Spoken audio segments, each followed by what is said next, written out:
जय हिंद प्यारे बच्चों। आज हम आप लोग सामने मेंडल लॉ टॉपिक पे चर्चा करेंगे। वहाँ हम आपको फिनोटाइप, जीनोटाइप, इन सभी रेशियो के बारे में बताएंगे। मल्टीपल एलील्स क्या होगा, एलील्स क्या होगा, एलीलोमार्फ क्या होंगे, होमोजाइगस एलील क्या होंगे, हेट्रोजाइगस एलील क्या होंगे, उन सबको समझाते हुए हम law of dominant, law of segregation, इन सभी विषयों पर चर्चा करेंगे। हम आपके सामने सबसे पहले ध्यान दीजिएगा, डिस्कस करने जा रहे हैं terms in genetics. Terms in genetics, आनुवंशिक में शब्दावली, आनुवंशिकी में शब्दावली। और जब आनुवंशिकी में शब्दावली की बात करते हैं, एक एक पॉइंट में ध्यान देते रहिएगा। एलील्स क्या हैं? एलील्स जो लक्षणों को प्रदर्शित करते हैं, जो जीनी लक्षण गुणसूत्र के रूप में मौजूद होते हैं, वो एलील्स कहलाते हैं, या कह सकते हैं क्रोमोसोमल कैरेक्टर, क्रोमो या गुणसूत्रीय लक्षण। जैसे लंबा तना, कैपिटल टी, बौना तना,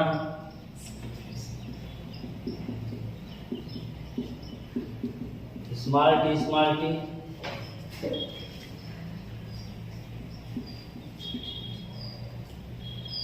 गोल बीज,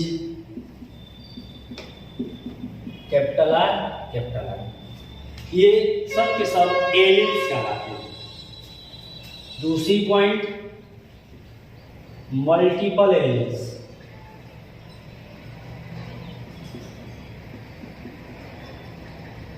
जब ये गुणसूत्रीय लक्षण यानी ये लक्षण ढेर सारे एक साथ मौजूद हों तो उसे हम मल्टीपल एलील्स कहेंगे। जैसे लंबा, गोल, तो कैपिटल टी, कैपिटल आर। लंबा, गोल,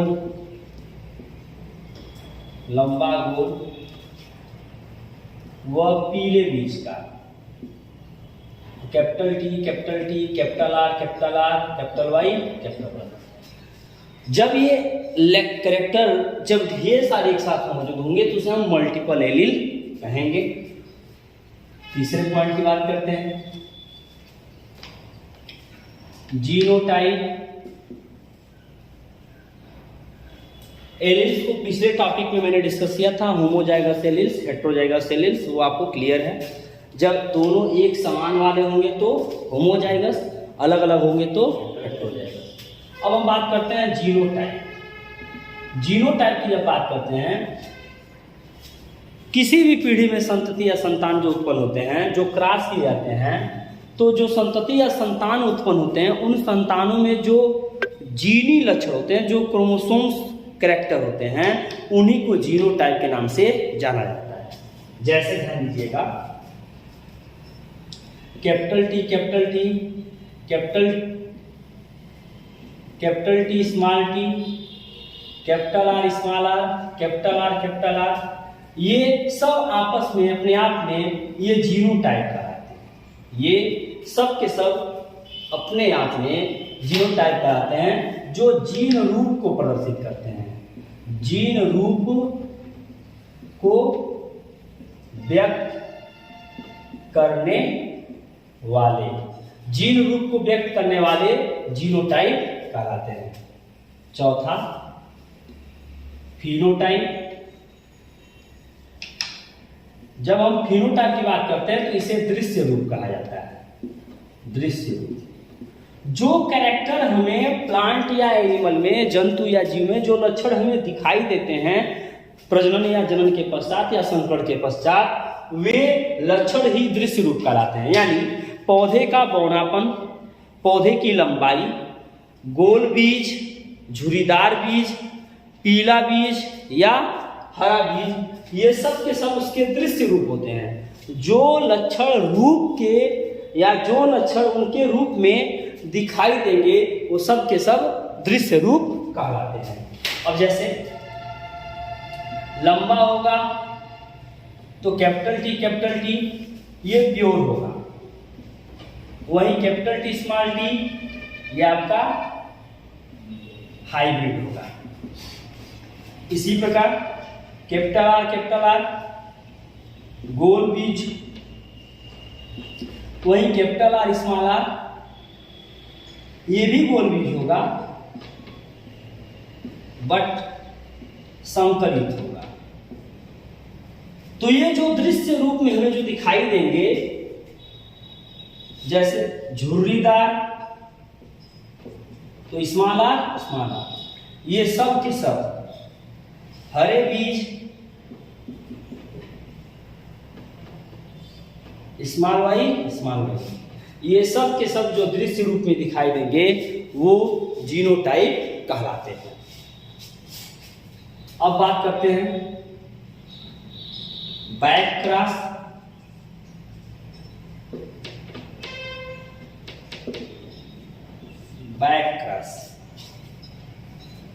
देखिए, जब हम बैक क्रॉस की बात करते हैं तो किसी भी जनरेशन में, या हम फर्स्ट जनरेशन की बात कर ले, पहली पीढ़ी की संतति या संतान को वापस ले जाकर के जब पेरेंट से क्रॉस कराया जाता है, या हम कह सकते हैं F1 पीढ़ी के संतानों का वापस पीछे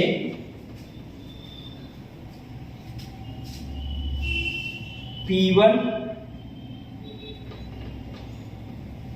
पेरेंट्स पीछे के माता पिता से कराया गया क्रॉस बैक क्रॉस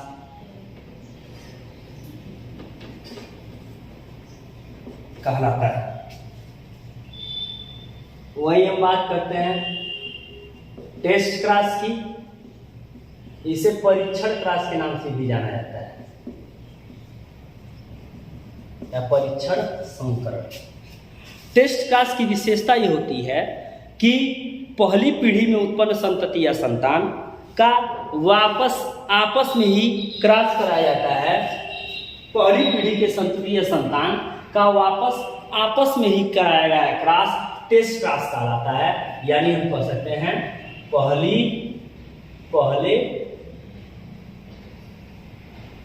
पहले पीढ़ी में उत्पन्न संतानों का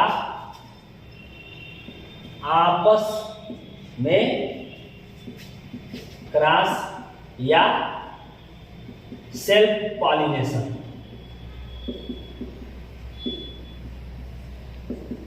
टेस्ट क्रॉस कहलाता है। और यह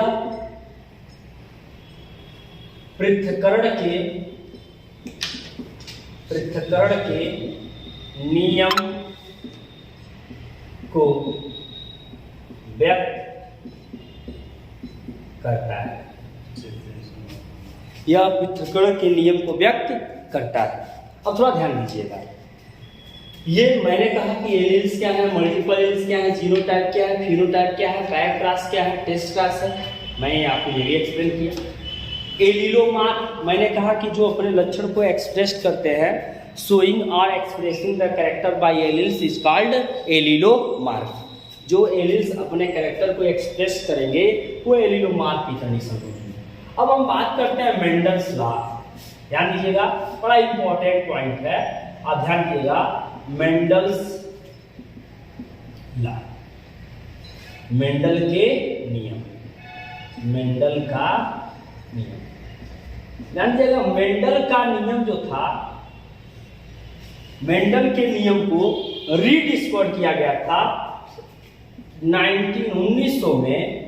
इनके नियम को 3 वैज्ञानिकों ने, ह्यूगो डिब्रिज हॉलैंड के थे,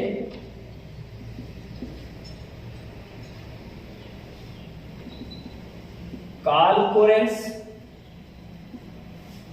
जर्मनी के, और एरिक वान टीसर मार्क, ये ऑस्ट्रिया के। इन तीनों वैज्ञानिकों ने मेंडल के नियम को रीडिस्कवर किया था। इन तीनों वैज्ञानिकों ने मेंडल के नियम को पुनः परिभाषित किया था, और इन तीनों वैज्ञानिकों को रीडिस्कवर ऑफ मेंडल या रीडिस्कवरर ऑफ मेंडल के नाम से जाना जाता है। इन लोगों में कार्ल कोरेंस, जो कार्ल कोरेंस नाम के वैज्ञानिक थे, उन्होंने इन नियमों को प्रतिपादित करने का काम किया था। और कार्ल कोरेंस ने एक और नियम दिया था, जिस नियम को law of incomplete dominance, law of incomplete dominance के नाम से भी जानते हैं। लॉ ऑफ इनकम्प्लीट डोमिनेंट के नाम से हम जानते हैं। यह नियम कार्ल कोरेंस ने बताया था। यह एक्सपेरिमेंट उदाहरण के रूप में हम बताते हैं, इन्होंने ये जो लॉ ऑफ इनकम्प्लीट डोमिनेंस, जिसे अपूर्ण प्रभाविता का नियम कहते हैं, अपूर्ण प्रभाविता का नियम, यानी यहां कैरेक्टर लिए गए कुछ और क्रॉस होने के बाद कैरेक्टर दोनों जनक कोशिकाओं से या जनक पादप से वो भिन्न थे। उन्होंने मिराबिलिस जलाफा, मिराबिलिस जलाफा, इवनिंग प्राइमरोज, इन्होंने प्रभावी लाल व सफेद पुष्प के बीच क्रॉस कराया था। और लाल कैपिटल आर का क्रॉस उन्होंने सफेद यानी अप्रभावी लक्षण वाले पुष्प जब क्रॉस कराया, तो पहली पीढ़ी में सभी के सभी संकरित गुलाबी रंग के पुष्प प्राप्त हुए। पहली पीढ़ी में सभी के सभी संकरित गुलाबी रंग के पुष्प प्राप्त हुए थे। ये ध्यान दीजिएगा। ऑल हाइब्रिड पिंक फ्लावर, सभी संकरित गुलाबी पुष्प। ये प्रभाविता के नियम को फॉलो नहीं करता था। प्रभाविता का नियम रहता तो क्या करता कि सभी के सभी पुष्प कैसे होते, लाल होते। पहली पीढ़ी में सभी के सभी पुष्प लाल होते, लेकिन लॉ ऑफ इनकम्प्लीट डोमिनेंस में देखा गया कि लाल और सफेद पुष्प का जब क्रॉस कराया गया तो सभी के सभी पुष्प संकरित गुलाबी पुष्प प्राप्त हुए। यही नियम, यह प्रभाविता के नियम को नहीं मानता, ये प्रभाविता के नियम को नहीं मानता है, इसीलिए इसे incomplete dominance, law of incomplete dominance, अपूर्ण प्रभाविता के नियम से भी इसको जाना जाता है। आई थिंक जो मैंने आप लोगों को बातें बताई वो बातें समझ में आई होंगी। आप लोगों को टर्म्स इन जेनेटिक्स जो मैंने यहाँ बताया, phenotype, back cross, test cross, genotype, phenotype, ये बातें समझ में आई होंगी। अब हम इसमें इस वीडियो में आगे बढ़ते हुए आपको नेक्स्ट टॉपिक पे डिस्कस करेंगे, लॉ ऑफ मेंडल्स या मेंडल्स लॉ, जो तीनों नियम दिए गए और क्रम से सिस्टमेटिक स्टेप बाय स्टेप एक एक नियम की हम व्याख्या करते हुए चलेंगे। And please subscribe the channel. Thanks to all of you.